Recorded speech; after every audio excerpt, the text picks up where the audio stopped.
ಇದ್ದೇನೆ, ಮೌನವಾಗಿ ಕುಳಿತಿದ್ದೇನೆ ಅನ್ನೋದ್ರೆ ಅದು ನನ್ನ ಮಾತನಾಡದೆ ಸುಮ್ಮನೆ ಕುಳಿತಿದ್ದೇನೆ ಅಂತಾದ್ರೆ ಅದು ನನ್ನ ಬಲಹೀನತೆಯಲ್ಲ.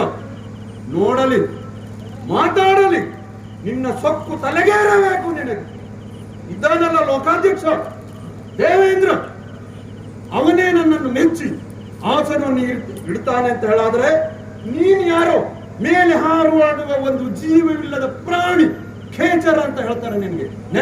ನೆಲದಲ್ಲಿ ಕಾಲಿಡಲಿಕ್ಕೂ ಸಾಧ್ಯವಿಲ್ಲ ನಿನಗೆ. ಅಂತ ವ್ಯಕ್ತಿ ನನ್ನ ಬಗ್ಗೆ ಏನು ಗೊತ್ತುಂಟು ನಿನಗೆ? ಕ್ರೋಧದ ಬಗ್ಗೆ ಮಾತಾಡಿದೆಯಲ್ಲ, ಒಂದು ಬೆಂಕಿ ಹುಟ್ಟಿಕೊಳ್ಳುತ್ತದೆ, ಅದನ್ನು ಪ್ರಯೋಜನ ಪಡೆದುಕೊಳ್ಳುವವರಿಗೆ ಮಾತ್ರ ಗೊತ್ತು ಆ ಬೆಂಕಿಯ ಉಪಯೋಗ ಏನು ಅನ್ನುವುದನ್ನು. ಯಜ್ಞ ಕುಂಡದಲ್ಲಿ ಬೆಂಕಿ ಹುಟ್ಟಿಕೊಳ್ಳುತ್ತದೆ, ಅದರ ಯಜ್ಞ ಮುಖೇನ ಅದು ಸಾಕಾರಗೊಳ್ಳುತ್ತದೆ. ಹಾಗೆಯೇ ಮನೆಯಲ್ಲಿ ಅನ್ನವನ್ನು ಬೇಯಿಸಿಕೊಳ್ಳಲಿಕ್ಕೆ ಬೆಂಕಿಯನ್ನು ಉಪಯೋಗಿಸುತ್ತಾರೆ. ನಿನ್ನ ಹಾಗೆ ಮನೆಗೆ ಬೆಂಕಿ ಹಚ್ಚುವುದಕ್ಕಲ್ಲ, ಪ್ರಯೋಜನಕ್ಕೆ ಪಡೆದವನಿಗೆ ಮಾತ್ರ ಗೊತ್ತು ಆ ಬೆಂಕಿ. ಹಾಗೆಯೇ ಈ ದೂರ್ವಾಸನ ಸಿಟ್ಟು ಎಲ್ಲ ಉಪಯೋಗಿಸಬೇಕು, ಎಷ್ಟನ್ನು ಉಪಯೋಗಿಸಬೇಕು ಎನ್ನುವುದು ನನಗೆ ಮಾತ್ರ ಗೊತ್ತುಂಟು. ಮಹಾತ್ಮರ ಸಿಟ್ಟು, ಮಹಾತ್ಮರ ಕೋಪ ಶಾಪವಾಗಿ ಪರಿಗಣಿಸಿರಬಹುದು, ಆದರೆ ಮುಂದೆ ಪ್ರಯೋಜನ ನಿನ್ನ ದೇವೇಂದ್ರನನ್ನೇ ಕೇಳಿ ನೋಡು.